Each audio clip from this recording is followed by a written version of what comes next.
Now, from your weather authority, Chief Meteorologist Wayne Hart.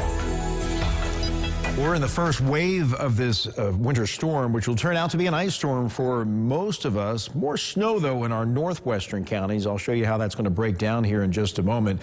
But today's been the transition. We started at 55 back at midnight. The cold front came through Evansville early this afternoon, and now we're down to 33 degrees. 1.2 inches of rain has fallen, and thank goodness that wasn't all freezing rain like 2009 when we did see two very significant waves of freezing rain. This first wave for us is mainly rain, though we are beginning to change over to freezing rain in the Evansville area. The green is mainly rain on live first warning Doppler. You get into these pinks and purple, and that's a little freezing rain, maybe a few snowflakes on the western edge, but you can see everything kind of diminishing as this first wave slowly pulls away to the northeast. We'll be watching the traffic and road situation with our network of tower cameras, and here in the metro right now, you can see temperatures just above the freezing mark. Owensboro a little warmer at 37. There's the east side of Evansville, I-69, State Route 66. Traffic moving fine right now.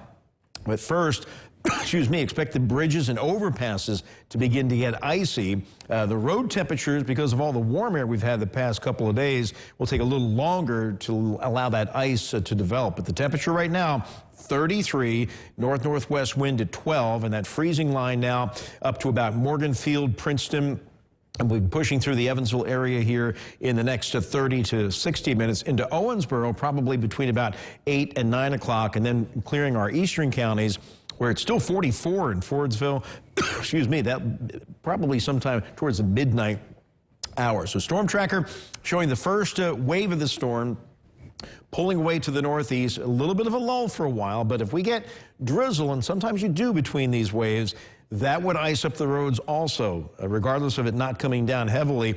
Freezing drizzle can quickly ice up roadways, and then a second wave will come up from the southwest as we head towards daybreak tomorrow morning. So Future Tracker, as we take you through this evening, the activity at least diminishes, but you can see by 10 o'clock, freezing line is right along and about to move into Ohio and Muhlenberg counties. The whole area under the freezing mark by daybreak tomorrow, and that's when the freezing rain, the widespread freezing rain, begins to really get going across the area where you see the pink. More snow in our northwestern counties, and that snow ice line is going to be inching down into the Evansville area by late morning, early afternoon, and then kind of stalling right along the Ohio River as freezing rain continues across western Kentucky, diminishing later in the day.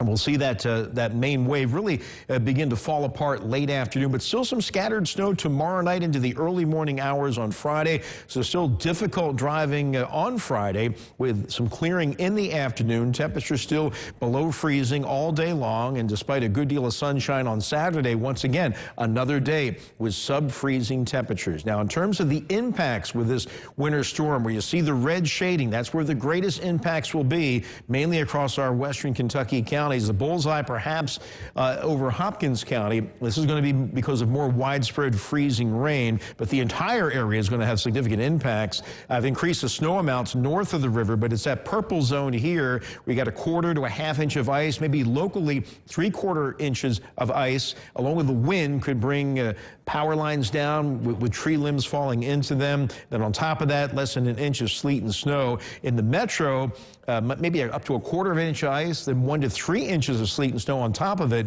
You go north of 64, less ice, more snow, 3 to 6 inches, Jasper, Princeton to Carmi. Then up towards Fairfield, Flora, and Albany, you top 6 inches of snow. So a lot of variety from northwest to southeast. So here's your 7-day forecast.